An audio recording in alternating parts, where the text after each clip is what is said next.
Welcome back, guys. It's wonderful to see your smiling faces today. We're starting chapter 3 of One Zentangle A Day. Today is day 15, but before we jump into day 15, let's take a look here at what the next chapter has in store for us. Chapter 3 is all about geometric and organic shapes and lines and patterns. When we say geometric and organic in art, geometric just means any kind of shapes that are made out of straight lines and perfect circles, and the kind of shapes you would learn about in math class, like squares, rectangles, triangles, geometric shapes, but also just anything that you would make out of nothing but straight lines. So for example, if I were to just make something out of straight lines like that would be considered a geometric shape, even though it's not like a square or a rectangle or one of those math shapes. It's all made out of straight lines. And when we say organic shapes, we're talking about the opposite. We're talking about any of these kind of curvy shapes, things that resemble nature. So the idea here is geometric shapes resemble man-made things and organic shapes resemble nature. So for organic shapes, you would expect to see loops, you would expect to see wiggles and waves, bumps. Maybe there would be some sharp corners. If there were, claw type of shapes, things like that, you'd probably see some spirally, loopy things. Those would all be considered organic. So over the course of the next week, we're going to be using geometric and organic shapes in our patterns. So with that out of the way, let's get started on day 15. We're talking about organic linear patterns, linear meaning in a line. So a lot of these patterns, you notice it's a long pathway kind of thing. And before we jump into those patterns, I did want to very quickly talk about this over here. One of the things that we talk about on this page of the book is tangled journaling. And this is not something that I'm necessarily going to put together like a kit, especially since I'm at home quarantined anyway. But if you were to be going out and about, you might put together some kind of a kit that you could take with you, whether it's a wallet or a little box or booklet of some kind. Just something, the idea here is that you just have something that you can take with you on the go and make Zentangles when you're out and about. And jumping right into the first pattern for today, Yincut. Notice that this again has that diamondy grid made out of curved diagonal lines. We have used this grid as an underlying base for lots of different patterns. If you aren't familiar with that, if you're just joining us today, you can go back and watch some of the earlier videos from this playlist, and you'll see that there are lots and lots of patterns that start as this sort of diagonal, curved diagonal grid that makes these diamondy shapes. For Yincut, it's similar to a checkerboard. Checkerboard you would have black and white, but instead of darkening in all the way black, we are hatching. And the difference is, instead of black and white, it's hatching vertical and hatching horizontal. So if you look here, this diamond has vertical hatching and the one next to it has horizontal hatching. Vertical meaning up and down, horizontal meaning side to side. So I like to do it the way they're doing here, which is all the verticals first, then all the horizontals. But if you are more comfortable doing it every other square, vertical, then horizontal, then vertical, then horizontal, it's totally up to you how you handle it. But I'm going to do all the verticals first, then come back and do all the horizontals. And there, I think this is the last one for the verticals, and then all the rest are going to be horizontals. Maybe there's a tiny little bit vertical there. And then all the rest are horizontals. I like to turn my page so that I can keep making that same movement. One of the things about a Zentangle is it's all about making the same mark or the same stroke with your pen over and over and over. So for the verticals here, I was pulling down towards me, and then I'm going to turn it and pull down towards me for these ones as well. And there you have it. That's all there is for Yincut. You could go in and do some shading. You could do interesting things like leave little sparkles here and there. It's totally up to you how you want to change that around, but that's the simple version of Yincut.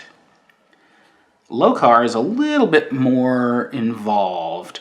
We're going to have to figure here how things overlap on top and under and on top and under. The suggestion here is that you start with a long, sort of almost rectangle-y stem shape. I'll do that here with a pencil.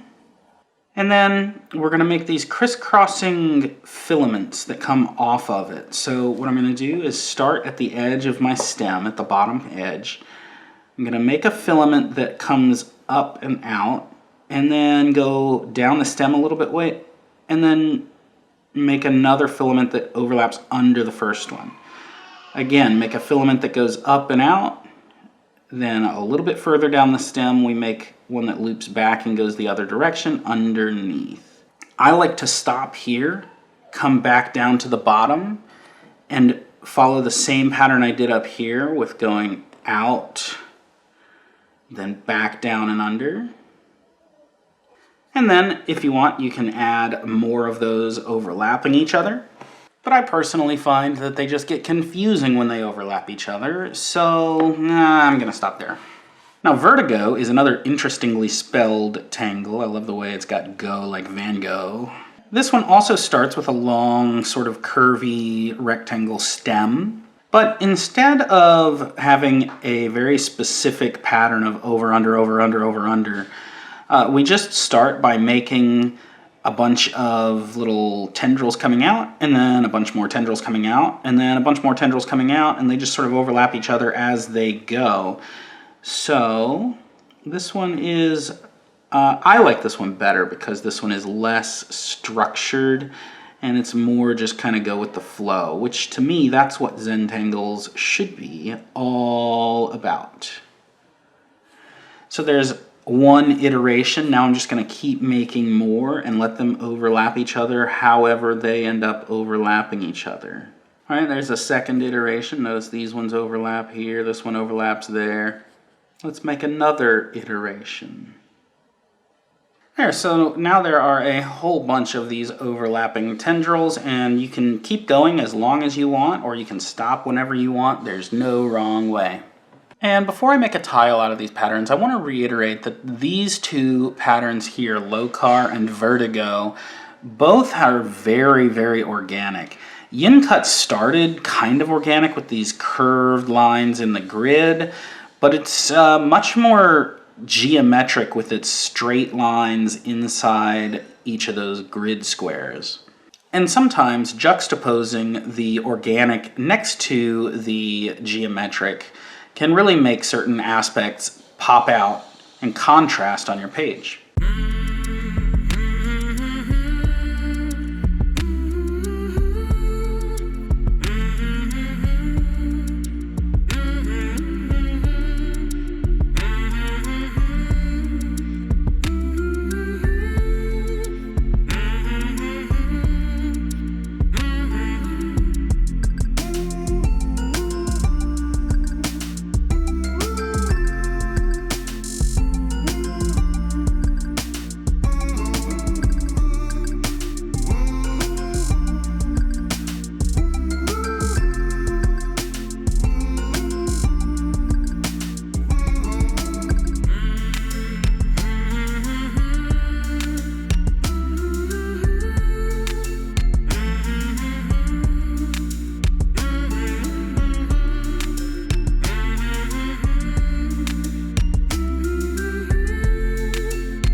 And that is that. That's done for day number 15 of One Zentangle A Day.